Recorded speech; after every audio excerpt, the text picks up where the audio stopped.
الشيطان الرجيم بسم الله الرحمن الرحيم الحمد لله رب العالمين بارئ الخلائق أجمعين الحمد لأهله والصلاة على أهلها الصلاة والسلام على سيد الأنبياء والمرسلين العبد المؤيد الرسول المسدد المصطفى الأمجد الحبيب الأحمد النبي الأمي المكي المدني السراج المنير الكوكب الدري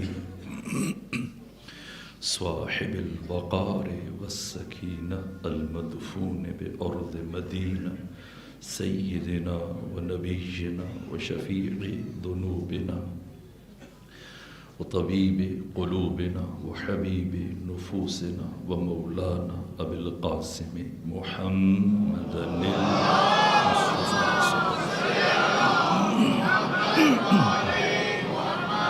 وأهل بيته الأطيبين الأطهرين الأنجبين المعصومين المظلومين ولعنة الله على أعدائهم ومنكري فضائلهم وغاصبي حقوقهم من جوم عداوتهم إلى الآن ومن الآن إلى قيام يوم الدين أما بعد فقد قال حق سبحانه وتعالى في القرآن بسم الله الرحمن الرحيم الله نور السماوات والأرض مثل نوره كمشكاة فيها مصباح المصباح في زجاجة الزجاجة كأنها كوكب دري يوقد من شجرة مباركة زيتونة لا شرقية ولا غربية يكاد زيتها يضيء ولو لم تمسسه نار نور على نور يهدي الله لنوره من يشاء ويضرب الله الأمثال للناس والله بكل شيء عليم صلوات بجی خاندان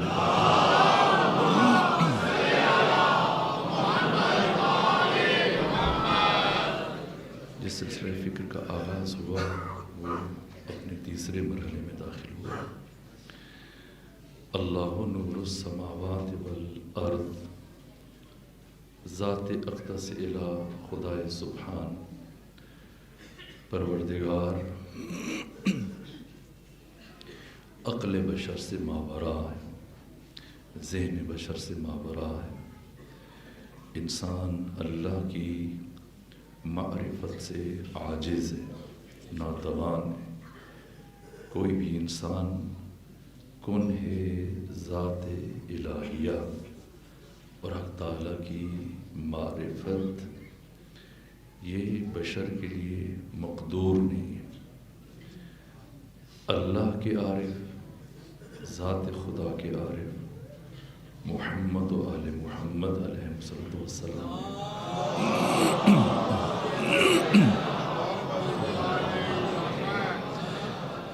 حیطہ ادراک بشر سے ماورا حیطہ ادراک بشر سے بالاتر اللہ ذات ہے اور ذات خدا کے اسم محمد و آل محمد ہیں اور جب ذات خدا کا اسم میں ظہور ہوا اور جب ذات خدا اپنے اسماء میں متجلی ہوئی تو نور وجود میں آیا تو خدا نے فرمایا اللہ نور السماوات والارض اللہ آسمانوں کا اور زمین کا نور ہے زمین کو کل عرض کیا اللہ نے بطور مفرد استعمال کیا نہیں فرمایا کہ اللہ آسمانوں کا اور زمینوں کا نور ہے اس لیے کہ زمین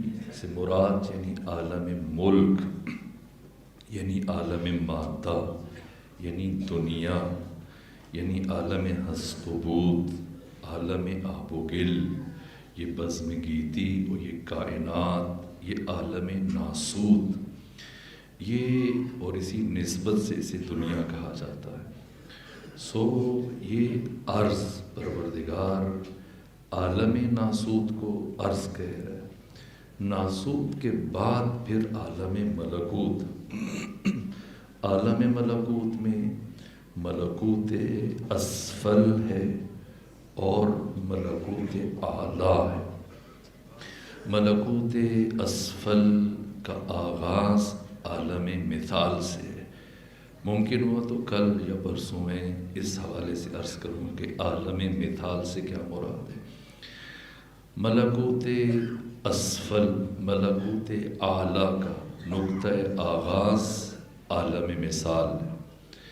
عالم مثال سے بالاتر عالم نفس ہے، عالم نفس سے بالاتر عالم جبروت ہے۔ عالم جبروت یہی بیت المعمور ہے، جسے ہم اس ملکوتی اعتبار سے آسمان چہاروں کہتے ہیں۔ آسمان سے مراد یہ آسمان نہیں جسے ہم محسوس کرتے ہیں، نہ، ملکوت اسفل کا درجہ اعلیٰ، یہ عالم جبروت جو بیت المعمور ہے۔ یہ بیت المعمور ملکوت سماوی کی آخری حد ہے۔ یہاں سے آگے نہ کوئی نبی بڑھ سکتا ہے، نہ کوئی ملک آگے بڑھ سکتا ہے، نہ کوئی فرشتہ آگے بڑھ سکتا ہے۔ فرشتے کی حد انتہا عالم جبروت ہے۔ ملک عالم جبروت سے ایک پورا برابر آگے نہیں بڑھ سکتا۔ ختمی مرتبہ نے معراج پر جاتے ہوئے اس ملکوت اسفل کے آخری مرحلے میں بیت المعمور پر، آسمان چہاروں پر انبیاء کی ارواح کی امامت فرمائی، اور یہاں فرشتوں سے ملاقات ہوئی کہ جس کے احوال بجائے خود بیان ہوتے ہیں۔ اس سے بالاتر ایک عالم ہے اور وہ ہے عالم لاہوت، اور یہ عالم لاہوت یہ ملکوت اعلیٰ ہے، اور ملکوت اعلیٰ اور یہ عالم لاہوت یہ اسماء خدا کا مقام ہے۔ اسماء خدا محمد و آل محمد ہے۔ غیر از محمد و آل محمد یہاں نہ کسی نبی کا گزر ممکن ہے، نہ کسی ملک کا، نہ فرشتے کا۔ یہ فیض اول ہے، یہ نور اول ہے، یہ خلق اول ہے، یہ علم اول ہے، یہ عقل اول ہے، اور اللہ نے انہیں ان 14 کو زمین اور آسمانوں کے لیے نور قرار دیا۔ جس طرح سے اللہ جامع ترین اسم خدا ہے کہ جو تمام تر کمالات کی نسبت واجد ہے، اسی طرح سے نور جامع ترین اور کامل ترین یہ وصف خدا ہے جو تمام تر کمالات کا حامل ہے اور واجد ہے۔ اور نور خدا کے مظہر محمد و آل محمد، یہ مظہر خدا محمد و آل محمد ذات خدا کے مظہر تام ہے۔ حق تعالیٰ کی تمام تر اسماء و صفات جلال و جمال کے مظہر تام، کسی بھی انسان کے ان سے مقایسہ نہیں، نہ کسی فرشتے کا ان سے تقابل ممکن ہے، نہ کسی نبی کا ان کے ساتھ تقابل ممکن ہے، نہ کسی اور موجود کا ان سے تقابل ممکن ہے۔ اور یہ حق تعالیٰ کی تمام تر صفات جمال کے مظہر تام ہے۔ ہماری تخلیق میں فرق ہے، ہماری تخلیق کیسے ہوئی، کیا ممکن ہے کہ ہم تقابل کر سکیں؟ اور جو قرآن مجید نے جو چیز پہلو بیان کی، ممکن ہوا تو میں کچھ کی طرف آج اشارہ کروں گا۔ ہماری تخلیق میں اور ہمارے باپ ابو البشر آدم کی تخلیق میں اور محمد و آل محمد کی تخلیق میں اساسی فرق کیا ہے؟ اپنی تخلیق، ہماری تخلیق اور جناب آدم کی تخلیق میں ایک فرق جسے قرآن نے بیان کیا، اور بھی فروق ہیں ممکن ہوا تو ان کی طرف اشارہ کیا جائے گا، ان کی طرف میں آج بیان کروں گا، اور پھر تمام انسانوں کی حتیٰ انبیاء کی تخلیق میں اور انوار الہیہ، اسماء الہیہ، محمد و آل محمد کی تخلیق کے درمیان اساسی فرق کیا ہے، اسے میں کل بیان کرنے کی کوشش کروں گا۔ ہم میں اور ابو البشر آدم کی تخلیق میں کیا فرق ہے؟ ایک فرق، پہلا فرق یہ کہ اللہ نے آدم کو طین سے بنایا، ہمیں سلالۃ من طین سے بنایا۔ قرآن نے اس فرق کو بیان کیا، جب آدم کی تخلیق کو بیان کیا تو فرمایا کہ ہم نے آدم کو طین سے بنایا، مٹی سے بنایا۔ اس میں یہ مراحل نہیں ہے جو مراحل ہم نے طے کیے۔ جناب آدم کی تخلیق دفعتاً ہوئی ہے، اول واہلا میں ایک مرحلے میں ہوئی، اور اسی مٹی کا پتلا تیار کیا گیا۔ کون سی مٹی ہے، کہاں سے اسے اکٹھا کیا گیا، اس کی خصوصیات کیا ہیں، اور جناب آدم کا مادہ اولیہ مٹی کو ہی کیوں قرار دیا گیا، مٹی میں ایسی کیا خصوصیت ہے، اللہ نے کسی اور مادہ سے جناب آدم کی تخلیق کیوں نہ فرمائی۔ ممکن ہوا تو اس کی طرف بھی اشارہ کیا جائے گا، لیکن جناب آدم کو اللہ نے مٹی کا پتلا تیار کیا، اور تیار کرنے کے بعد حق تعالیٰ نے روح پھونکی اس میں، اور جناب آدم کی حیات کا آغاز ہوا۔ یہ تخلیق، اس کے بعد کے جو مراحل جنہیں سورہ البقرہ میں، سورہ انبیاء میں، باقی صورتوں میں اللہ نے قرآن میں بیان کیا، وہ بجائے خود جناب آدم کی تخلیق مٹی سے ہوئی، اس طرح سے کہ مٹی کا پتلا بنا ہو، پھر اس میں روح پھونکی گئی، لیکن نسل آدم، اولاد آدم کی تخلیق ایسے نہیں ہوئی۔ ہم میں سے کسی کا پتلا نہیں بنایا گیا، ایسا نہیں کہ مٹی کا پتلا بنا کے ان میں روح پھونکی گئی، نہیں۔ ہماری نسبت خدا نے فرمایا لقد خلقنا الانسان من سلالۃ من طین، ہم نے انسان کو مٹی سے نہیں بنایا، مٹی کے سلالہ سے بنایا۔ نہیں فرمایا لقد خلقنا الانسان من طین، فرمایا لقد خلقنا الانسان من سلالۃ من طین، ہم نے انسان کو مٹی کے سلالہ سے، مٹی کے رس سے، مٹی کے جوہر سے، مٹی کے عصارہ سے خلق کیا۔ یہ مٹی کا رس کہاں نکالا جاتا ہے؟ یہ پودے اور یہ درخت جو کھیتوں میں، باغات میں لگے ہوئے ہیں، یہ وہ مشینیں اور کارخانے جو دائماً زمین سے مٹی کا رس کشید کر رہے ہیں، کھینچ رہے ہیں، اور اس مٹی کے رس کو منتقل کرتے ہیں دانے میں، اپنے اس اناج میں۔ یہ جو سنترا ہے، یہ سیب ہے، یہ ناشپاتی ہے، یہ آم ہے، یہ کھجور ہے، یہ جو ہے، کشمش ہے، یہ جو بھی اناج ہے، یہ گندم ہے، چاول، جو بھی ہم کھاتے ہیں، یہ مٹی کا سلالہ ہے جسے اس پودے نے، اس مشین نے زمین سے کھینچ کر دانے میں منتقل کر دیا۔ یہ سلالۃ من طین ہے، اور اس سلالہ کی آمادگی کے لیے حق تعالیٰ نے پورے نظام شمسی کو متحرک کیا، زمین آسمان کو ایک کر دیا تاکہ سلالہ تیار ہو۔ نا، یہ غیر معمولی بات ہے، ہمارے سامنے روٹی آئے اور ہم لقمہ توڑ کے دانے میں لے کے جائیں، اور ساتھ میں سامنے ٹی وی چل رہا ہے، باقی چیزیں خوشگپیوں میں مصروف ہے۔ نہ، رزق کھاتے ہوئے کس کیفیت میں کھانا چاہیے، جو مولا متقیہ نے 14 شرائط بیان کی ہیں دسترخوان پر بیٹھ کر رزق تناول کرنے کی، رزق کیسے منتقل کیا جائے اپنے وجود میں، تو پھر کیا اثر چھوڑتا ہے، اگر حرص سے کھایا جائے تو کیا ہوتا ہے، اگر انسان لالچ سے کھائے تو کیا ہوتا ہے، رغبت کے خلاف کوئی چیز انسان کھاتا ہے تو مولا متقیان فرماتے ہیں کہ اس میں کون سا وصف پیدا ہوتا ہے۔ اگر حرص سے کھائے گا تو اس کے اندر قساوت قلب پیدا ہو جائے گی، یہ انسان پتھر دل بن جائے گا۔ اگر خلاف رغبت کھائے گا، اس میں حماقت پیدا ہوگی۔ والدین کو نہیں چاہیے کہ اپنی اولاد پر جبر کریں کہ یہ کھا لو، نہ، اگر وہ نہیں چاہ رہا اور آپ زبردستی اسے کھلا رہے ہیں، یا تو اسے قائل کریں، اس کی افادیت بتائیں، اس کا فائدہ اس پر ظاہر کریں، اور وہ اپنے ارادے سے اس چیز کو لے گا تو اس کی جان کا حصہ بنے گا، اور وہ غذا اس کی وجود میں مؤثر ہوگی، ورنہ اس کے اندر خرابیاں پیدا ہوں گی۔ یہ غذا، اس کے اثرات جو میں عرض کروں کہ خود غذا کے اس سلالہ کے بننے میں حق تعالیٰ نے زمین آسمان کو ایک کر دیا۔ سب سے پہلے مرحلے میں کسان اس اناج کے دانے کو زمین کے اندر پہلے زمین کو کھودتا ہے، اس دانے کو زمین کے اندر چھپاتا ہے، اور چھپانے کے بعد پھر یہ توکل کا معنی ہے، یہاں سے پھر سپرد کیا پروردگار کے، اور پروردگار اس دانے کو مٹی کے اندر سے شگافتہ کرتا ہے، اٹھاتا ہے، باہر نکالتا ہے۔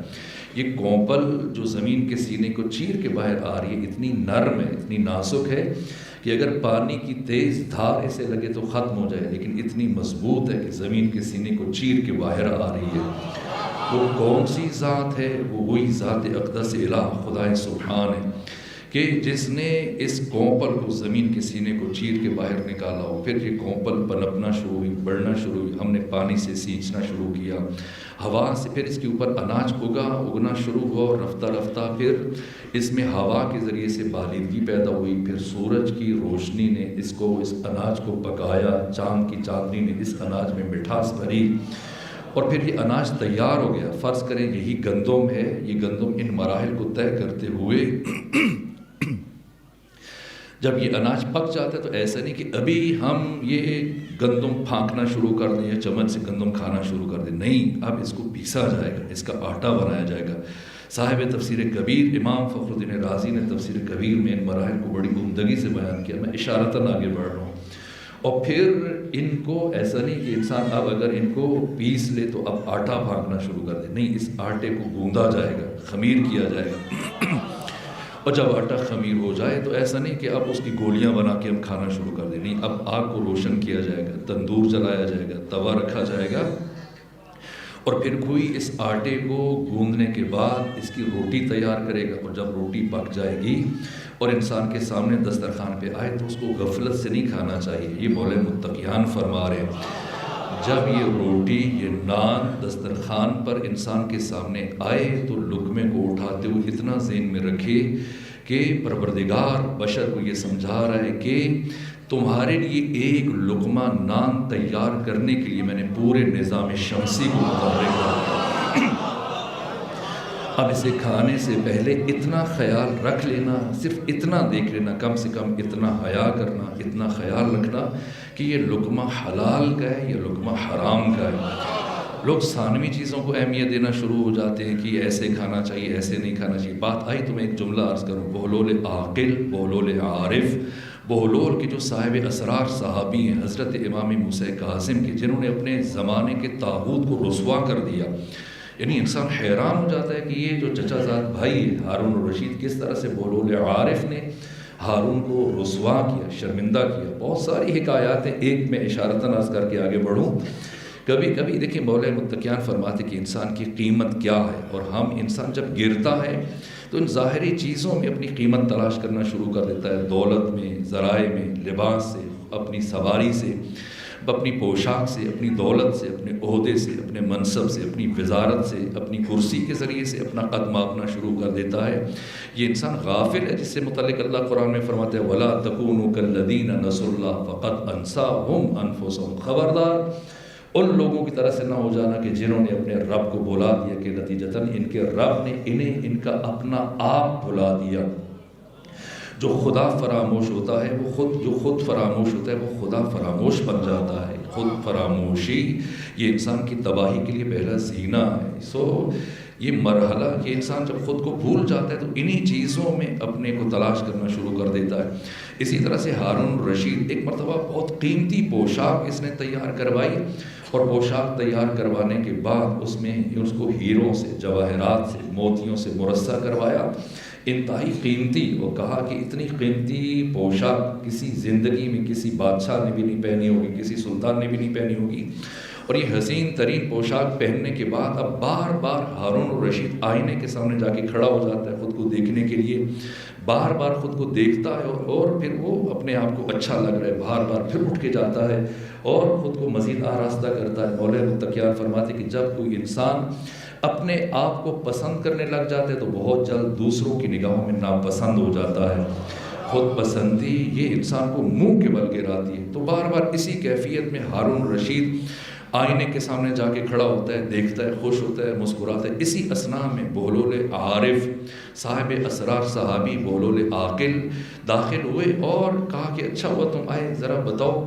بیٹھ کے جب بات شروع ہوئی تو کہا کہ اے بہلول، اگر تم سے یہ پوچھا جائے، اگر تم سے یہ کہا جائے کہ میری قیمت لگاؤ تو بتاؤ تم میری کیا قیمت لگاؤ گے؟ اس کیفیت میں تھا، اور ایسا سوال اس کی زبان پہ آیا جو جواب دیا بہلول کہا کہ اگر مجھ سے پوچھو، ایک مرتبہ بغور اس کی قامت کو دیکھا اور دیکھنے کے بعد کہا کہ اگر مجھ سے پوچھو تو میرے خیال میں تمہاری قیمت 50 لاکھ درہم بنتی ہے۔ تو وہ ہنسنے لگ گیا، قہقہے لگانے لگے. کہا میں پہلے تمہارے بارے میں یہ سوچتا تھا، گمان کرتا تھا کہ کہیں تم جان بوجھ کے اس طرح سے تم نے یہ انداز اختیار کر رکھے ہو، حقیقت میں تم پاگل نہ ہو، حقیقت میں دیوانے نہ ہو. لیکن آج مجھے یقین ہو چلا ہے کہ تم حقیقتاً پاگل ہو، حقیقتاً دیوانے ہو. اس لیے کہ تم میری قیمت جو 50 لاکھ درہم طے کر رہے ہو، لگا رہے ہو، اتنی قیمت وہ صرف میری اس پوشاک کی ہے جو میں نے پہنی ہوئی ہے. بہلول مسکرائے تو کہا کہ میں بھی اسی کی بات کر رہا ہوں، میں بھی اسی کی بات کر رہا ہوں، ورنہ تمہاری کوئی قیمت نہیں ہے، تمہاری کیا ارزش ہے، تمہاری کیا حقیقت ہے. یہ انسان جو خود فراموش بن جاتا ہے، یہ انسان کی تخلیق ہے، یہ جس کے بارے میں خدا فرماتا ہے لَقَدْ خَلَقْنَا الْإِنسَانَ مِنْ صُلَالَةٍ مِّن طِينٍ. انسان کی خلقت بھی سلالہ طین سے ہوئی، اور انسان اب کی اس کی حیات کا تسلسل بھی اسی رزق سے ہے، اسی رزق سے جاری ہے. اس لیے میں نے یہ جملہ کہا جو مولا متقیان فرماتے کہ لقمے کو اٹھانے سے پہلے اتنا دیکھ لو کہ حلال کا یہ حرام کا. یہی بہلول جن کی میں بات کر رہا تھا، ایک خوبصورت حکایت. اب اس طرف بات چلی تو بچوں کا بھی حق ہے کہ ان کے لیے کچھ بیان کر دیا جائے. یہ بہلول ایک مرتبہ قبرستان میں بیٹھے ہیں، محو فکر ہیں، گفتگو کر رہے ہیں، ایسی اہل قبور کے ساتھ باتیں کر رہے ہیں. تو اس میں جنید بغدادی کا گزر ہوا، اور جنید بغدادی اپنے 20 شاگردوں کے ہمراہ چل رہا ہے، اور ان کو پڑھانے کے لیے، سکھانے کے لیے. کہ دیکھا بہلول بیٹھے ہوں تو دور سے سلام کیا، بہلول دیوانے سلام. تو جناب بہلول نے جنید بغدادی کو سلام کیا، اور اس کے بعد کہا کہ جنید کہاں جا رہے ہو؟ کہا کہ اپنے شاگردوں کو پڑھانے کے لیے جا رہا ہوں. تو کہا کہ کیا خود کو بھی کچھ آتا ہے یا صرف دوسروں کو پڑھانے پہ لگے ہوئے؟ تو کہا کیوں نہیں آتا؟ اگر میں خود کچھ نہ جانوں تو کیسے ممکن ہے کہ دوسروں کو؟ کہا آؤ ذرا دیکھیں کہ تمہیں کیا آتا ہے.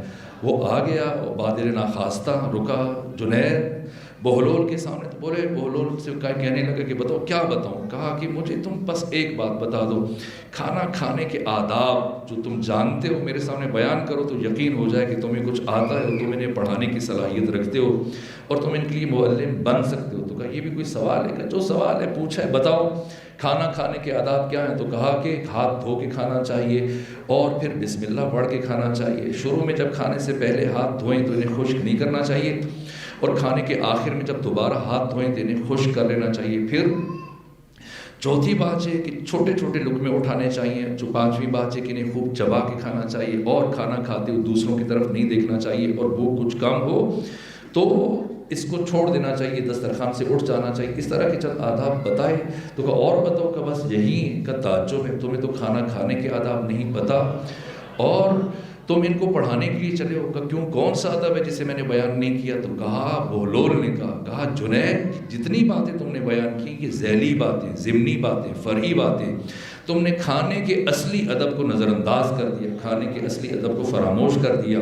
کہا وہ کون سا ادب ہے؟ کہ یہ جو تم نے کہا کہ ہاتھ دھو کے کھانا چاہیے، بسم اللہ پڑھ کے کھانا چاہیے، چھوٹے نوالے بنانے چاہیے، خوب چبا کے کھانا چاہیے، دوسروں کی طرف نہیں دیکھنا چاہیے، پہلے ہاتھ دھو کے خشک نہیں کرنے چاہیے، بعد میں ہاتھ دھو کے خشک کر لینے چاہیے. یہ ساری ذیلی باتیں کھانا کھانے سے پہلے، لقمہ اٹھانے سے پہلے اساسی ترین ادب ہے کہ یہ دیکھو کہ لقمہ حلال کا یا حرام کا، پاک ہے یا ناپاک ہے، غصبی ہے یا مباح ہے. ایک غصبی لقمہ، ایک حرام لقمہ، ایک ناپاک لقمہ تو لاکھ دفعہ بسم اللہ پڑھ کے کھائے گا تب یہ تمہیں کوئی فائدہ نہیں پہنچا سکتا. یہ بہلول ہے. اور ایک جملہ اسی ضمن میں جو کہ سیدہ کی شہادت کے ایام ہے، تو یہ جملہ بہت خاص نسبت رکھتا ہے. اس لیے ایک جملہ عرض کروں ختمی مرتبہ. جب مدینہ پہنچے، مکہ سے مدینہ پہنچے، تو پہلے سال میں انصار اکثر انہوں نے باریاں رکھی ہوئی تھیں، دن کا کھانا ختمی مرتبہ انصار میں سے کسی نہ کسی کے گھر میں کھاتے تھے. اور ایک دن نوبت آئی پیغمبر اکرم اسلام کے جوان صحابی جناب زید کی. انہوں نے ختمی مرتبت کو کھانے کی دعوت دی، اور جب کھانے پہ بلایا تو پیغمبر کی محبت میں ختمی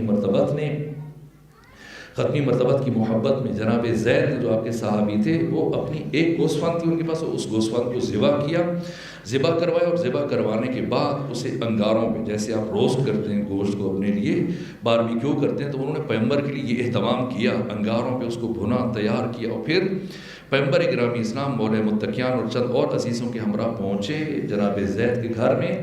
اور جب کھانے کی نوبت آئی تو اس کی ختمی مرتبہ ہمیں سکھا رہے، ہمیں بتا رہے.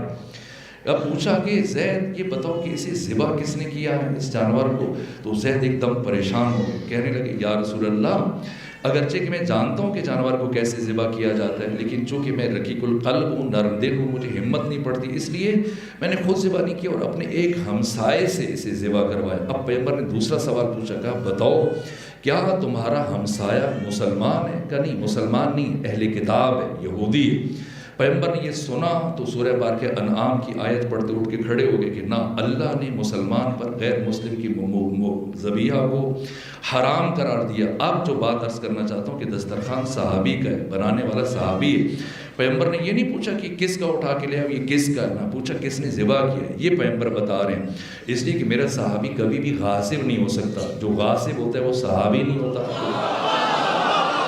اور جو صحابی ہوتا ہے وہ غاصب نہیں ہوتا ہے، اس لیے پیغمبر نے مستثنا کرا دی۔ یہ سوال بنتا ہی نہیں ہے کہ کس کا ہے، نہ یہ نہیں پوچھا کہ کس کا ہے، ظاہر ہے کہ زید کا ہے گوسفند، یہ پوچھا کسی ذبح کس نے کیا۔ جب بتایا کہ اہل کتاب سے ذبح کرا تو ختمی مرتبہ اٹھ کر کھڑے ہو گئے سورہ انعام کی آیت پڑھتے ہوئے، گرچہ دسترخوان صحابی کا، گوسفند صحابی کا، ذبح صحابی نے کروایا اور اپنے گھر میں پکایا اور اس کا دسترخوان ہے، لیکن اس کے باوجود ختمی مرتبہ بھوکے اٹھ کے چلے گئے اور اس سے کوئی لقمہ تناول نہیں فرمایا۔ تو یہاں سے پتہ چلتا ہے کہ کتنا پاک طاہر طیب دسترخوان ہے ابو طالب عمران کا، کہ جس سے ختمی مرتبہ مسلسل سالہ سال غذا اٹھا کے تناول کرتے رہے۔ یہ قرآن مجید بیان فرما رہے لَقَدْ خَلَقْنَا الْإِنسَانَ مِنْ صُلَالَةٍ مِّن طِينٍ، انسان کی تخلیق بھی سلالہ سے ہوئی ہے اور انسان کی بقا کو بھی اللہ نے اس کے ساتھ جوڑ دیا، لہٰذا تخلیق میں بھی اس سلالہ کو پاک ہونا چاہیے اور تخلیق کے بعد اس انسان کے وجود کو برقرار رہنے کے لیے بھی سلالہ کو پاک رہنا چاہیے، خوراک کو پاک رہنا چاہیے۔ اگر تخلیق کے مرحلے میں ناپاک خوراک شامل ہوگی تو اس کا اثر کہاں تک جاتا ہے؟ بس یہ بات اہم تھی، اس لیے میں بچوں کے لیے، جوانوں کے لیے جملہ عرض کر دوں۔ ختمی باتیں ذہن میں نہیں تھی لیکن اب بیٹھا آپ کو دیکھا تو یہ باتیں ذہن میں آنا شروع ہوئی۔ ختمی مرتبہ صحابہ کرام کے ہمراہ حذیفہ بھی ساتھ ہیں، سلمان بھی ساتھ ہیں، پیغمبر چل رہے ہیں، اور جب چل رہے ہیں کچھ بچے کھیل رہے تھے تو پیغمبر کو دیکھا تو وہ کھیلنا چھوڑ کے آگے بڑھے اور پیغمبر کے سامنے گر جمع ہو گئے اور آپ سے مصافحہ کرنے لگ گئے، سلام کرنے لگے۔ سب بچے سلام کر رہے ہیں، بہت ادب سے پیغمبر کے ہاتھ چوم رہے ہیں، محبت کا اظہار کر رہے ہیں، لیکن انہی بچوں میں سے ایک آیا، اس نے پیغمبر کو سلام کیا لیکن پیغمبر کو دیکھ کے ہنس رہا تھا۔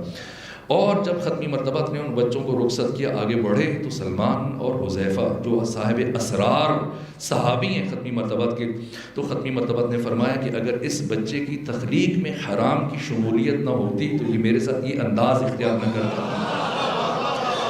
جناب سلمان نے یا جناب حذیفہ نے اسی بچے کے باپ کو یہ بات کہی ہے، جب یہ بات اس سے جا کے کہی کہ پیغمبر اکرام اسلام نے یہ جملہ کہا، وہ صحابی پریشان ہو گیا، اپنی زوجہ کے پاس آیا اور زوجہ سے بات کی کہ کہا بتاؤ کیا تم سے کوئی ایسی غلطی سرزد ہوئی؟ اس نے کہا ہرگز نہیں، ایسا ممکن نہیں ہے، اگر مجھ سے یہ گناہ سرزد ہوتا میں تمہیں بتا دیتی، ایسا ممکن نہیں۔ تو کہا پھر کیوں ختمی مرتبہ نے ہمارے متعلق کی بات کہی؟ دونوں زوج اور زوجہ پریشانی کی حالت میں ختمی مرتبہ کے پاس پہنچے اور اپنی مشکل بیان کی کہ ہم نے دونوں میں کوئی ایسی کجی نہیں ہے، کمی نہیں ہے، آپ نے جو بات کی جو ہمیں سلمان کے ذریعے یا حذیفہ کے ذریعے ہم تک پہنچی، اس نے ہمیں پریشان کر دیا۔ ختمی مرتبہ نے فرمایا نہ، جو تم سمجھ رہے وہ بات نہیں ہے، لیکن شب زفاف جب تمہارے رخصتی ہوئی تھی اور تو پہلی شادی کی پہلی رات جو تم نے کھانا کھایا تھا، وہ کھانا جن لکڑیوں کے اوپر بنایا گیا تھا وہ لکڑیاں چوری کی تھیں۔ یہ اثر ہے لقمہ حلال انسان میں مؤثر ہے، کس لقمے سے انسان کا نطفہ ٹھہر رہا ہے، پھر کون سا لقمہ انسان کھاتا ہے۔ لقمہ حرام کھانے کے بعد نہ دعا مستجاب ہوتی ہے، نہ عبادت میں لذت ہوتی ہے، نہ مسجد میں دل لگتا ہے، نہ مسائب پڑے جاتے ہیں۔ انسان کہتا ہے باقی لوگ رو رہے ہیں، گریہ کر رہے ہیں، میری آنکھ میں آنسو کیوں نہیں آ رہا؟ تو سوچے کہ میری غذا کیا پاک ہے یا ناپاک ہے، غصبی ہے، مباح ہے، یہ انسان کی زندگی میں مؤثر ہے۔ یہ انسان کی تخلیق جسے قرآن مجید بیان فرما رہا ہے کہ لَقَدْ خَلَقْنَا الْإِنسَانَ مِنْ صُلَالَةٍ مِّن طِينٍ، ہم نے انسان کو مٹی کے سلالہ سے بنایا، مٹی کے رس سے بنایا۔ یہ سیب، یہ سنترا، یہ ناشپاتی، یہ آم، یہ گندم، یہ کھجور، یہ جو، یہ کشمش، یہ سلالہ ہے، یہ مٹی کا رس ہے، مٹی کا جوہر جو انسان کے اندر منتقل ہوتا ہے۔ انسان اس رزق کو کھاتا ہے، اس سے انسان کا خون بنتا ہے، خون سے نطفہ بنتا ہے، نطفہ سے علقہ، علقہ سے مضغہ، مضغہ سے عظام، ہڈیاں، یہ سارے مراحل انسان کی ماں کے شکم میں طے ہو رہے ہیں، تخلیق کے مراحل، یہ فرق ہے اور جناب آدم کی تخلیق میں اور اولاد آدم کی تخلیق میں، کہ پہلے خون ہے، خون سے پھر نطفہ بنتا ہے، نطفہ سے علقہ، علقہ سے مضغہ، مضغہ سے عظام، ہڈیاں، اور پھر قرآن میں اللہ فرماتے ہیں فَكَسَوْنَا الْعِظَامَ لَحْمًا، ہم نے ہڈیوں کے اوپر گوشت چڑھا دیا، اور 4 مہینے 10 دن میں انسان کا پورا ڈھانچہ سر سے لے کے پاؤں تک ماں کے بطن میں مکمل ہو جاتا ہے، تیار ہو جاتا ہے۔ پھر خدا فرماتے ہیں ثُمَّ أَنشَأْنَاهُ خَلْقًا آخر، پھر خدا ایک اور چیز اس کے ساتھ متعلق کر دیتا ہے، وہ کیا ہے؟ روح۔ جیسی روح منسلک ہوتی ہے انسان کے جسم کے ساتھ، تو خدا فرماتے ہیں فَتَبَارَكَ اللَّهُ أَحْسَنُ الْخَالِقِينَ، مبارکباد کا مستحق ہے وہ اللہ جس نے اتنی بہترین مخلوق کو خلق کیا۔ تو یہ انسان 4 مہینے 10 دن میں اس کا ڈھانچہ سر سے لے کے پاؤں تک، اس کی انگلیاں، اس کی آنکھیں، اس کے کان، اس کا ناک، یہ تمام اعضاء، حتیٰ اس کے بعد یہ سارے ماں کے وجود، ماں کی شکم میں تیار ہو جاتے ہیں، اور پھر 4 مہینے 10 دن روح اس کے ساتھ تعلق برقرار کرنے میں لگاتی ہے، اور 8 مہینے 20 دن کے بعد انسان دنیا میں آ جاتا ہے۔ لیکن جب انسان دنیا میں آتا ہے تو قرآن فرماتا ہے وَاللَّهُ أَخْرَجَكُم مِّن بُطُونِ أُمَّهَاتِكُمْ لَا تَعْلَمُونَ شَيْئًا، انسان تمہاری حالت یہ ہے کہ ہم نے جب تمہیں تمہاری ماں کی شکم سے باہر نکالا تو تمہاری حالت یہ تھی کہ تم کچھ نہیں جانتے تھے، تم جاہل پیدا ہوئے۔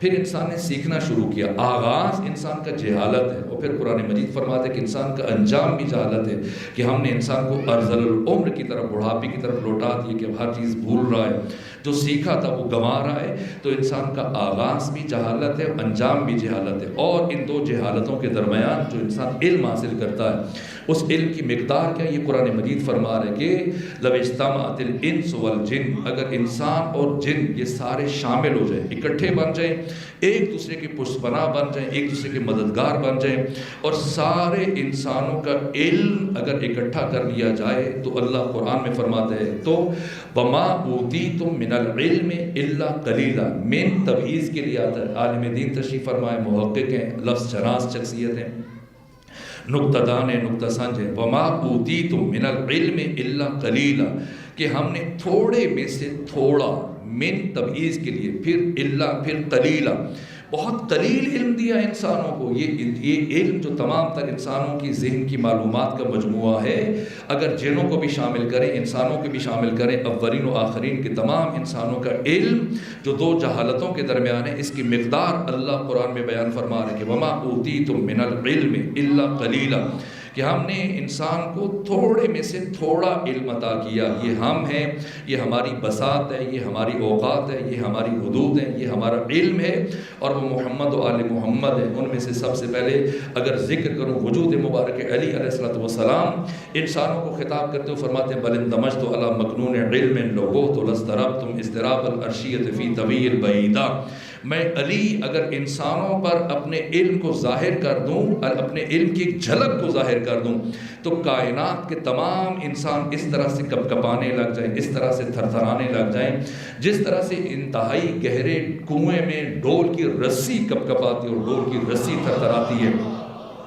ساری کائنات مل کر علی ابن ابی طالب علیہ السلام کے علم کو تحمل نہیں کر سکتی۔ یہ علی نور خدا ہے، اور اس آیت کا اختتام لفظ علم پہ ہو رہا ہے واللہ بکل شیء علیم، علم کا تعلق ہے نور سے، نور میں کی پہلی صفت اور نور کا پہلا اثر علم ہے، اور علی علم خدا کا مظہر تام ہے۔ یہاں تک کہ وہ بات آئی، ویسے میرے ذہن میں نہیں تھا لیکن نہیں معلوم، جو عرض کرنا چاہتا ہوں وہ رہ رہا ہے، لیکن جو باتیں ذہن میں آ رہی ہیں یہ بھی اہمیت کی حامل ہے۔ میں نے عرض کیا کہ صرف عبداللہ ابن عباس حبر الامہ یہ کہتے ہیں کہ میں نے پیغمبر گرامی اسلام کی زبان سے علی علیہ السلام کی 23,000 فضیلتیں سنی ہیں، 23,000 فضائل، 23,000 احادیث۔ تو صرف عبداللہ ابن عباس جو چند سال رہے ختمی مرتبت کے ساتھ، اور وہ کہہ رہے ہیں کہ میں نے جو خود اپنے کانوں سے پیغمبر کی زبان سے علی سے متعلق احادیث سنی، ان کی تعداد 23,000 ہے۔ اب پیغمبر نے کب کب کتنے کتنے مقامات پر کن کن کے ساتھ خلوتوں میں، بہت ساری ایسی روایتیں کہ جن میں مثلا ازواج میں سے خاتون ہے، اور پھر اسی طرح سے ختمی مرتبت کا ایک سسر ہے، اور دوسرے افراد کی بہت ساری ایسی روایات ہیں کہ جن کی خاص اصحاب راوی ہیں۔ تو یہ ہزاروں کی تعداد میں، لاکھوں کی تعداد میں، ان لاکھوں فضائل میں سے خود جب امیر المومنین سے پوچھا گیا کہ اے علی آپ مجھے بتائیں، سوال کرنے والے نے سوال کیا کہ علی آپ مجھے بتائیے کہ جو فضائل اللہ نے آپ کو عطا کی ہیں، جو اللہ نے آپ کے لیے قرآن میں بیان کیے، جو پیغمبر اکرام اسلام نے بیان کیے، ان میں سب فضیلتوں میں سے جو کمالات آپ کے لیے بیان کی گئے، سب سے زیادہ محبوب ترین فضیلت کون سی ہے؟ تو مولا متقیان نے فرمایا کہ قرآن مجید کا جو 13واں سورہ ہے، سورہ مبارکہ رات، 13واں سورہ اور 13ویں آیت، 13واں سورہ 13واں پارہ اور اس کی آخری آیت 43 نمبر آیت، کہا کہ اللہ نے جو یہ فضیلت بیان کی اس سورہ میں، یہ مجھے سب سے زیادہ عزیز ہے۔ تو پوچھنے والے نے پوچھا یہ کیا آیت ہے؟ وَيَقُولُ الَّذِينَ كَفَرُوا لَسْتَ مُرْسَلًا، کہ یہ کافر آپ کے پاس آ کے کہتے ہیں کہ آپ اللہ کے رسول نہیں ہیں۔ وَيَقُولُ الَّذِينَ كَفَرُوا، وہ لوگ جنہوں نے کفر اختیار کیا وہ آ کر آپ سے کہتے ہیں لَسْتَ مُرْسَلًا، آپ مرسل نہیں ہیں، آپ رسول نہیں ہیں۔ تو کیا کہیں ان کے جواب میں؟ قُلْ كَفَى بِاللَّهِ شَهِيدًا بَيْنِي وَبَيْنَكُمْ، کہ تمہارے اور میرے درمیان، ایک کافروں تمہارے اور میرے درمیان میری رسالت کی گواہی کے لیے اللہ کافی ہے، کفا باللہ۔ لیکن اللہ نے خود کو کافی نہیں سمجھا ہے، اللہ نے خود کو کافی قرار نہیں دیا۔ وہ جو کہتے ہیں کہ صرف اور صرف یا اللہ مدد، باقی صرف شرک و بدت، اللہ نے خود کو کافی نہیں سمجھا، تو آپ کہاں سے کافی سمجھ رہے ہیں؟ کم سے کم ان لوگوں کو اللہ کو کافی نہیں سمجھنا چاہیے جو قرآن کو کافی سمجھتے ہیں۔ اگر قرآن کو کافی سمجھتے تو یہ قرآن بیان کر رہا ہے کہ اللہ نے بھی خود کو کافی نہیں سمجھا۔ فرمایا قُلْ كَفَى بِاللَّهِ شَهِيدًا بَيْنِي وَبَيْنَكَ، اور وَمَنْ عِنْدَهُ عِلْمُ الْكِتَابِ، اس لیے کہ گواہ ہمیشہ دو ہوتے ہیں، ایک گواہ سے کام نہیں چلتا۔ پیغمبر کی گواہی کے لیے کافروں کے مقابلے میں اللہ نے یہ فرمایا کہ تمہاری رسالت کی گواہی کے لیے ایک خدا ہے اور دوسرا وہ ہے جس کے پاس کتاب کا علم ہے۔ کون ہے؟ جب اصحاب نے پوچھا تو پیغمبر گرامی اسلام نے علی کی طرف اشارہ کیا کہ وہ جس کے پاس پوری کتاب کا علم ہے، علی ابن ابی طالب۔ یہ کیا بات کہی گئی؟ اس میں پوچھا گیا مولا متقیان سے کہ کیا وجہ ہے، یہ آیت آپ کو سب سے زیادہ محبوب کیوں ہے، یہ فضیلت آپ کو سب سے زیادہ محبوب کیوں ہے؟ تو مولا متقیان نے فرمایا اس لیے کہ اللہ نے امام الانبیاء سید الرسول ختمی مرتبت کی رسالت کی گواہی کے لیے خدائے لا شریک نے اس گواہی میں مجھے اپنا شریک قرار دیا۔ یہ غیر معمولی وصف ہے، یہ غیر معمولی صفت ہے۔ اب بات آئی تو عرض کروں کہ شہادت کے لیے 3 چیزیں چاہیے۔ اگر گواہ 2 ہیں تو ان دونوں گواہوں کو علم میں مساوی ہونا چاہیے، یقین میں مساوی ہونا چاہیے اور عدالت میں بھی مساوی ہونا چاہیے۔ یعنی جو علم خدا کا ہے وہی علم علی کا ہے، جو یقین خدا کا ہے وہی یقین علی کا ہے، جو عدالت خدا کی ہے وہی عدالت علی علیہ السلام کی ہے۔ ختمی مرتبت ایسا نہیں کہ آ کر آپ 40ویں برس میں آپ کی نبوت کا آغاز ہوا، نہ، پیغمبر کب سے نبی ہیں، پیغمبر جب سے نبی ہیں، گواہ کو بھی تب سے ہونا چاہیے۔ اس لیے ختمی مرتبت یہ بیان کرنے کے لیے ایک مرتبہ مسجد نبوی میں برابر ایک جملہ، دیکھیں بار بار ایک ہی جملہ تکرار کر رہے ہیں، کنت نبیا والآدم بین الماء والطین، کنت نبیا والآدم بین الماء والطین، کنت نبیا والآدم بین الماء والطین۔ اور ابھی کسی نے ہذیان کا الزام نہیں لگایا چونکہ ضرورت پیش نہیں آئی، ایسا مرحلہ نہیں ہے، لیکن سب حیران ہیں، پریشان، سرگردان کے پیغمبر برابر ایک بات کیوں تکرار کیے جا رہے ہیں، کنت نبیا والآدم بین الماء والطین، اور پیغمبر بار بار کہے جا رہے ہیں۔ کیا حکمت ہے؟ انتظار کر رہے ہیں کسی کا، یہاں تک کہ وہ جس کے لیے ختمی مرتبت انتظار کریں برابر ایک بات کو دہرائے جا رہے ہیں۔ جیسے علی ابن ابی طالب مسجد میں داخل ہوئے اور پیغمبر کی آواز علی کے کانوں سے ٹکرائی تو وہی کھڑے کھڑے اونچی آواز میں علی نے آواز بلند کی، وَكُنْتُ وَلِيًّا وَالْآدَمُ بَيْنَ الْمَاءِ وَالطِّينِ، میں اس وقت بھی ولی تھا جب آدم پانی اور مٹی کے درمیان تھا۔ یعنی جب سے ختمی مرتبت نبی ہیں تب سے گواہ، جیسا گواہ خدا ویسا گواہ علی، علم میں بھی برابری کی منزل پر، یقین میں بھی برابری کی منزل پر، عدالت میں بھی برابری کی منزل پر۔ یہ مرحلہ ہے کہ جس ہستی کو سیدہ زہرا اپنے ہمراہ اپنے حق کے لیے گواہ کے طور پہ لے کے جا رہی ہیں۔ ایک گواہ ام ایمن کو بنایا، ام ایمن کو کیوں گواہ بنایا یہ کل میں آپ کی خدمت میں عرض کروں گا۔ دوسرا گواہ جناب سیدہ زہرا کو، سیدہ زہرا نے مولا متقیان کو قرار دیا، وہ علی کی جس کی گواہی کو اللہ اپنی گواہی کے ہم پلہ قرار دے رہا ہے۔ جو شخص علی کی گواہی کا انکار کرے گا وہ قرآن کی روح سے کافر ہو جائے گا۔ جو خدا کی گواہی کا منکر ہے وہ بھی کافر ہے، جو علی کی گواہی کا منکر ہے وہ بھی کافر ہے۔ علی علم خدا کا مظہر ہے، اللہ کا علم، علی کا علم، یہ علی کا منبع علم سے وابستہ ہے۔ اللہ نور السماوات والارض، اس کا پہلا مصداق یہ ہے۔ اور ایک جملہ اور عرض کروں، حضرت ابو بصیر جو کوفہ کے رہنے والے تھے، صحابی تھے، امام جعفر صادق علیہ السلام کے، اور مدینہ میں امام کے پاس کسب فیض کرتے تھے۔ ایک مرتبہ امام سے پوچھنے لگے امام نے دیکھا جب یہ رخصت ہو کے کوفہ جانے کے لیے تیار ہیں تو یہ مضطرب ہیں، بے چین ہیں، اور جناب امام صادق نے پوچھا کہ ابو بصیر آپ کے چہرے پر اضطراب ہے، بے چینی ہے، کیا بات ہے؟ کہا ایک سوال ذہن میں کافی دنوں سے گھوم رہا تھا لیکن ہمت نہیں پڑتی کہ میں آپ سے پوچھوں۔ فرمایا پوچھو، کیا سوال ہے؟ کہا کہ قرآن مجید کہہ رہا ہے کہ آپ سے متعلق اور آپ کے خاندان سے متعلق، آپ اہل بیت سے متعلق، اولاد رسول سے متعلق کہتا ہے کہ ان کے پاس کتاب کا علم ہے، اندہ علم الکتاب، اور آپ اس کی مصداق ہیں۔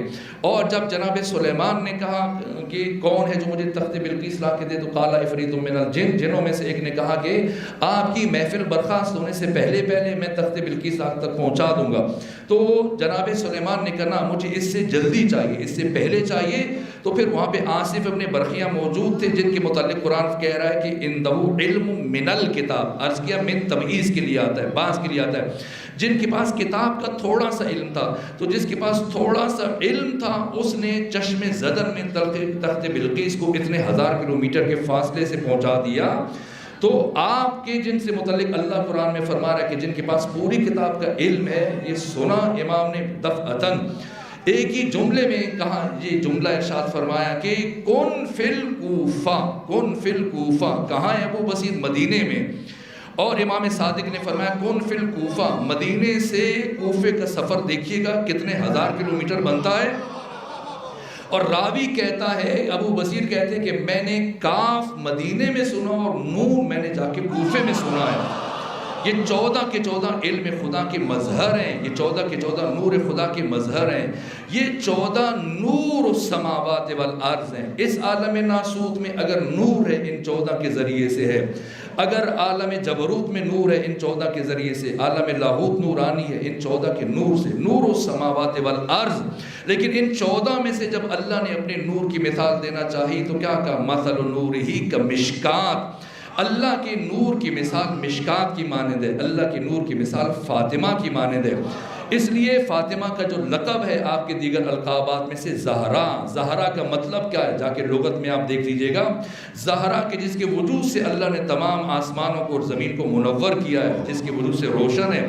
یہاں تک کہ جب آپ محراب عبادت میں کھڑی ہوتی تھی جناب سیدہ، تو عالم ناسوت سے عالم ملکوت اعلیٰ تک نور کا ایک سلسلہ متصل ہو جاتا تھا اور مسلسل ملائکہ الہیہ نازل ہوتے تھے۔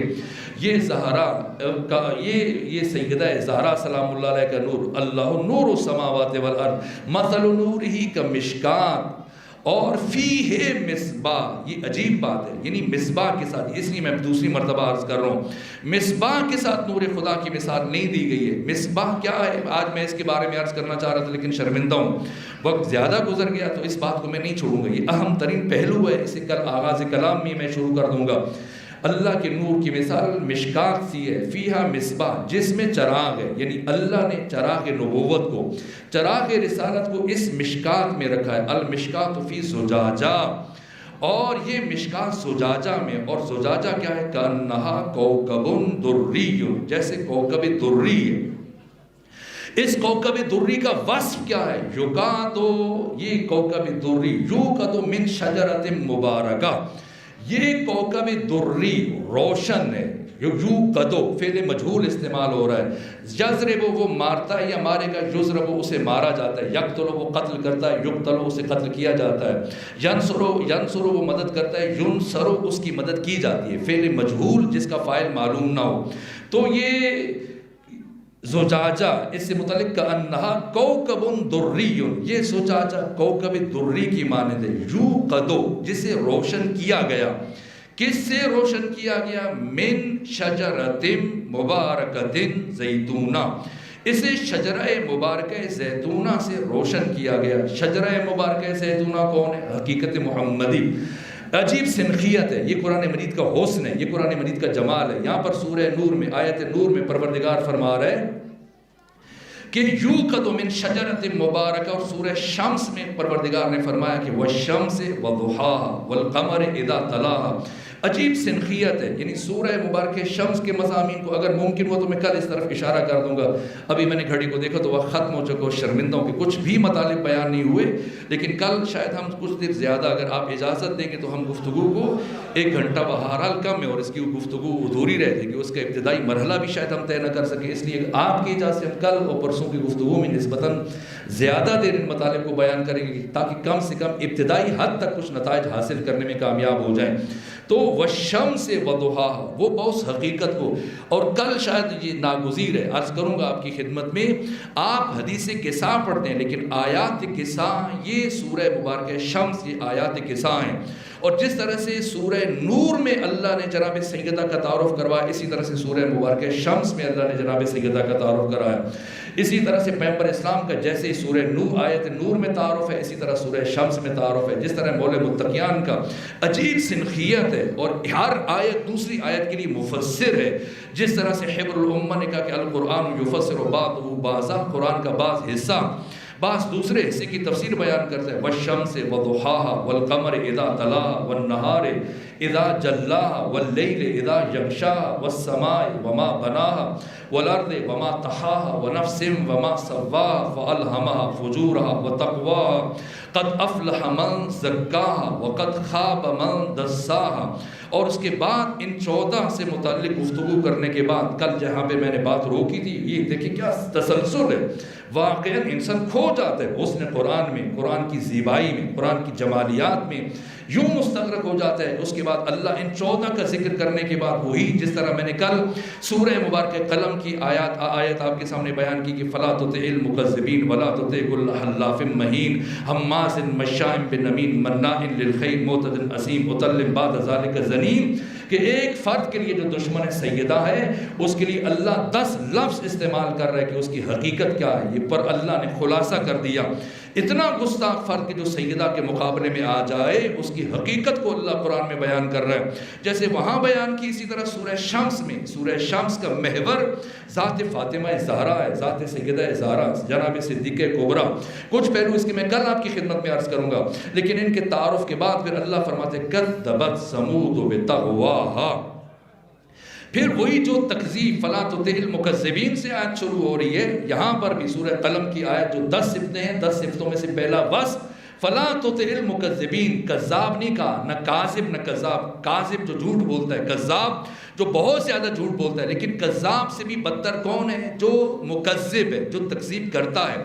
ایک جھوٹ بولنا ہے, ایک کسی سچے کو جھوٹا قرار دینا ہے. کسی سچے کو جھوٹا کہنے والا اسے کہتے ہیں مکذب, اور اس عمل کو کہتے ہیں تکذیب. اور اللہ کہتے ہیں فلا تطع المکذبین. خبردار کبھی کسی مکذب کو اپنے قریب بھی نہ بٹھانا, اس کو اپنے پاس بھی نہ پٹکنے دینا. اور اسی طرح سورہ شمس میں فرمایا کذبت ثمود بطغواہا, قوم سمود کو جو عذاب ملا ہے اس کی وجہ کیا ہے؟ وجہ یہ کہ انہوں نے تکذیب کی ہے, رسول اللہ کی تکذیب کی ہے. کذبت ثمود, قوم سمود نے تکذیب کی. کیسے تکذیب کی؟ بتقواہا. کیسے؟ اذم بعث اشقاہا, کہ انہی میں سے اس قوم سمود میں سے ایک منبعث ہو کر اٹھا, ایک جذباتی ہو کر اٹھا, ایک غصے میں اٹھا.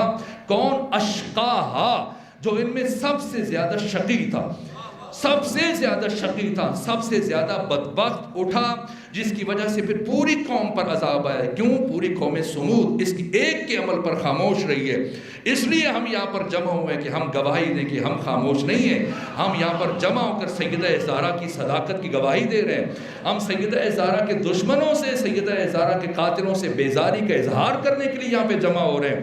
یہ ہمارا جمع ہونے کا فلسفہ اصلی ہے. کذبت ثمود بطغواہا. کیسے؟ اذم بعث اشقاہا فقال لهم رسول اللہ ناقۃ اللہ وسقیاہا. در حالی کہ اللہ کے رسول نے جناب صالح نے انہیں متوجہ کیا کہ یہ ناقہ خدا ہے, اس کا خیال رکھنا اور اس کی سقائی کا بھی خیال رکھنا. لیکن فکذبوہ فعقروہا, اور ان میں سے تکذیب کی, ان سب نے تکذیب کی جناب صالح کی. اور انہی میں سے ایک وہ تھا جو اٹھا اور ناقۃ اللہ کی, ناقہ صالح کی کونچے کاٹ دی, جو قرآن مجید فرما رہے ہیں. کذبت ثمود بطغواہا اذ انبعث اشقاہا فقال لهم رسول اللہ ناقۃ اللہ وسقیاہا فکذبوہ فعقروہا، ایک تکذیب کی اور تکذیب پر نہیں رکے، اور تکذیب رسول کی تکذیب کرنے کے بعد وہ ناقہ جس سے متعلق ختمی مرتبہ جس کے متعلق رسول خدا یعنی جناب صالح نے وصیت کی تھی، اس کی کونچے کاٹنے میں لگ گئے اور اس ناقہ صالح کو انہوں نے قتل کر دیا۔ فَكَذَّبُوهُ فَعَقَرُوهَا، اقر کیا تو پھر کیا ہوا؟ فَدَمْدَمَ عَلَيْهِمْ رَبُّهُمْ بِذَنبِهِمْ فَسَوَّاهَا، اللہ نے ایسا عذاب نازل کیا کہ بیک وقت آنے واحد میں 4 طرح کے عذاب چل رہے تھے، اور زمین اس طرح سے اب زلزلے برپا تھے کہ زمین بالکل برابر ہوگی، اور وہ بلند و باند عمارتیں اس طرح سے زمین بوس ہوئی کہ جیسے یہاں پہ کوئی عمارت تھی نہیں۔ اور پھر آخری 15ویں آیت میں اللہ نے فرمایا وَلَا يَخَافُ عُقْبَاهَا، اللہ کسی بھی تہذیب کو کسی بھی قوم کو اس عذاب سے دوچار کرتے ہوئے کوئی معمولی خوف محسوس نہیں کرتا۔ یہ پروردگار باخبر کر رہے امت مصطفیٰ کے لیے جن میں قرآن نازل ہو رہا ہے، ان میں قوم ثمود کے تذکرے کو اس انداز سے کیوں بیان کیا جا رہا ہے کہ جس طرح سے جناب صالح تاکید کر رہے ہیں کہ اس ناقہ خدا کا خیال رکھنا اور اس کی حرمت کا خیال رکھنا اور اس کی سرقائی کا خیال رکھنا، اس کے حقوق کا خیال رکھنا، لیکن انہی میں سے ایک بدبخت اٹھا، شقی ترین سب سے کبھی ترین فرد اٹھا اور اس نے اس کی کونچے کاٹ ڈالی۔ تو اسی طرح سے جو ختمی مرتبت نے وہی کام کیا۔ یہ آیت نور ہے 35 نمبر آیت، اور اس کے بعد 36ویں آیت ہے، جا کے پڑھیے گا فی بیوت اذن اللہ ان تذکر ان ترفع ویذکر فی اسم اللہ، یہ وہ گھر ہیں جن کے اندر مسلسل ذکر خدا جاری ہوتا ہے۔ اس کی تفسیر بھی اگر ممکن ہوا کل یا پھر پرسوں عرض کر دوں گا۔ ختمی مرتبت نے اپنی بیماری کے دنوں میں 4 دن ختمی مرتبت کی بیماری کے ہیں، جو معراج سے بیماری شروع ہوئی پیر تک، ان کے واقعات بھی ممکن ہوا تو میں کل اور پرسوں عرض کرنے کی کوشش کروں گا۔ پیر کے دن جب پیغمبر کی بیماری شروع ہوئی، میں نے عرض کیا تھا کہ پیغمبر نے 4 کام انجام دیے تھے جو معراج کے دن جب بیماری شروع ہوئی، اور ان 4 کاموں میں سے ایک کام یہ تھا کہ بیماری کی حالت میں اٹھے جبکہ ختمی مرتبہ ضعف اور ناتوانی کے شکار تھے، وہ بہت سارے صحابہ کو بھی بلایا اور خاص صحابہ کو بلایا، پیغام دیکھے کہ فلاں کو بھی بلاؤ، فلاں کو بھی بلاؤ، فلاں کو بھی بلاؤ۔ اس روایت کو امام موسیٰ کاظم علیہ السلام نے بیان کیا، اور امام فرماتے کہ پیغمبر نے ان صحابہ کو، ان افراد کو اکٹھا کیا اور ان سب کو اپنے ہمراہ لے کر جناب سیدہ زہرا کے دروازے کے پاس کھڑے ہو گئے، علی اور بطول کے دروازے پر کھڑے ہو گئے، اور انہی میں سے جب کھڑے ہوئے تو جناب ختمی مرتبہ نے اس آیت کی تلاوت کی، سورہ نور کی 36ویں آیت، جس کی تفسیر میں کل آپ کی خدمت میں عرض کرنے کی کوشش کروں گا۔ اس 35ویں آیت کے بعد، جس کو میں روز پڑھ رہا ہوں، اس کے بعد والی آیت کو جب ختمی مرتبہ نے پڑھا تو ان افراد میں جو سامنے تھے جا کے پڑھ لیجئے، صاحب تفسیر الکشف والبیان جناب ثعلبی نے 36ویں آیت کے ذیل میں کیا لکھا کہ پیغمبر کرام اسلام کا ایک صحابی ہے عبداللہ بن عثمان بن عامر المعروف ابو بکر، پوچھا کہ ان گھروں سے کون مراد ہے؟ فی بیوت، کن کے گھروں کو بیان کیا جا رہا ہے؟ تو کیا یہ انبیاء کے گھر ہیں؟ تو پیغمبر کرام اسلام نے فرمایا ہاں یہ انبیاء کے گھر ہیں۔ تو پھر یہ ابو بکر نے اس جناب سیدہ کے گھر اور علی کے گھر کی طرف اشارہ کر کے پوچھا رسول سے، یا رسول اللہ کیا علی اور بطول کا گھر بھی ان گھروں میں شامل ہے؟ تو پیغمبر نے فرمایا کہ یہ گھر ان سب گھروں سے افضل ہے، یہ گھر ان سب گھروں سے اعلیٰ ہے۔ اور اس کے بعد پھر جناب ختمی مرتبہ نے یہ جملے ارشاد فرمائے، یہ امام موسیٰ کاظم علیہ السلام بیان فرما رہے، اس حدیث کے راوی خود امام موسیٰ کاظم ہیں، پیغمبر سے نقل کرتے ہیں کہ بیماری کی حالت میں میرے جد رسول اللہ نے صحابہ کرام کو جمع کیا، اور جمع کرنے کے بعد یہ آیت پڑھی اور پھر یہ سوال پوچھا گیا اور ختمی مرتبہ نے جواب دیا، اور اس کے بعد جو ختمی مرتبہ نے اگلے جملے ارشاد فرمائے سنو اس گھر میں علی رہتے ہیں، سنو اس گھر میں فاطمہ رہتی ہے، اس گھر میں حسن رہتے ہیں، اس گھر میں حسین رہتے ہیں، علی راز خدا، فاطمہ راز خدا، حسن راز خدا، حسین راز خدا، اور جس گھر میں اللہ کے یہ راز رہتے ہیں یہ گھر حجاب خدا ہے۔ اور اے میرے صحابہ خیال رکھنا، میرے گھر میرے دنیا سے رخصت ہونے کے بعد حجاب خدا کی حرمت کو شکستہ نہ کرنا، حجاب خدا کی حرمت کو شکستہ نہ کرنا۔ اگر کسی نے میرے دنیا سے جانے کے بعد اس گھر کی حرمت کو شکستہ کیا، وہ ایسا ہے گویا اس نے میری زندگی میں اس گھر کی حرمت کو شکستہ کیا۔ یہاں تک پہنچے امام موسیٰ کاظم علیہ السلام پھر دونوں ہاتھوں سے اپنے سر پر ماتم کیا اور فرمایا اللہ کی قسم حجاب خدا کی حرمت کو شکستہ کیا گیا، اللہ کی قسم حجاب خدا کی حرمت کو شکستہ کیا گیا۔ وہ گھر جس میں علی رہتے ہیں، وہ گھر جس میں فاطمہ رہتی ہیں، وہ گھر جس میں حسن رہتے ہیں، وہ گھر جس میں حسین رہتے ہیں، اب لوگ اس گھر کے دروازے پر آگ لے کر جمع ہو گئے، آگ لے کر اکٹھے ہوئے، دھمکیاں دے رہے ہیں، یہاں تک کہ دروازے جلائے جا رہے ہیں۔ کل میں نے آپ کی خدمت میں عرض کیا، ان 11 افراد میں سے ایک شخص آگے بڑھ کر مولے متقیان کے قریب پہنچا اور چاہتا ہے کہ حضرت کے گلے میں رسی ڈالے، لیکن فاطمہ زہرا، یہ مشکات الہیہ، یہ مشکات قرآنی، یہ نور خدا، فاطمہ زہرا ٹوٹی ہوئی پسلیوں کے ہمراہ اٹھی ہیں، اٹھ کر آگے بڑھی۔ آگے بڑھنے کے بعد علی اور اس دوسرے شخص کے درمیان کھڑی ہو گئی اور فرمایا، میری زندگی میں تو کبھی علی تک نہیں پہنچ پائے گا، میری زندگی میں تو کبھی علی تک نہیں پہنچ پائے گا۔ اس شخص نے کہا، نبی زادی درمیان سے ہٹ جا ورنہ ایسا ظلم کروں گا کہ تو ہٹنے پر مجبور ہو جائے گی۔ سیدہ نے فرمایا، قیامت تک نہیں ہٹوں گی۔ پھر کیا ظلم کیا؟ میں نے کل عرض کیا، اس نے ہاتھ اٹھایا اور یہ تماچا نور خدا کے رخسار پر مار،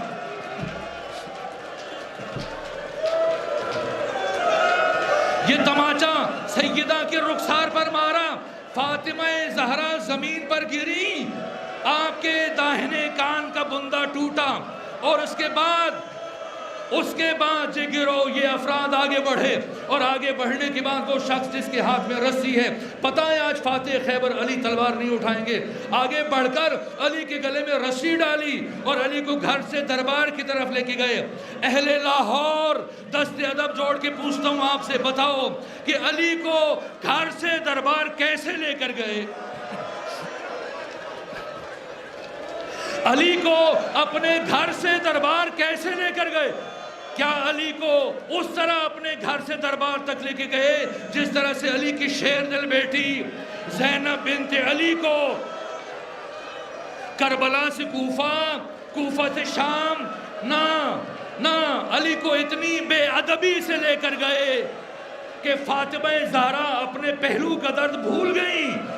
فرمائے، اتنی بے ادبی سے ولی خدا کو نہیں لے جانے دوں گی، اتنی بے ادبی سے علی کو نہیں لے جانے دوں گی۔ کیا کیا سیدہ نے؟ ٹوٹی ہوئی پسلیوں کے ساتھ آگے بڑھی، آگے بڑھ کر بی بی نے اپنا ہاتھ علی کی قبا میں ڈال دیا، علی کی قبا میں ڈال دیا۔ بس آخری جملہ عرض کروں، اس سارے واقعے میں پہلا شخص مدینے میں نہیں تھا، ذرا باہر تھا، جب پلٹ کے آیا واقعے کی خبر ملی، دوسرے سے پوچھنے لگا، دوسرے سے پوچھا، میں نے سنا ہے تو نے نبی زادی کے دروازے کو آگ لگائی؟ کہا آگ لگائی؟ کہا میں نے سنا ہے نبی زادی بڑی مقاومت دکھا رہی تھی۔ کہا بڑی مقاومت دکھا رہی تھی؟ کہا میں نے سنا ہے نبی زادی علی کا دامن نہیں چھوڑ رہی تھی؟ کہا نہیں چھوڑ رہی تھی۔ کہا پھر بتا کیسے چھڑوایا؟ کیسے چھڑوایا؟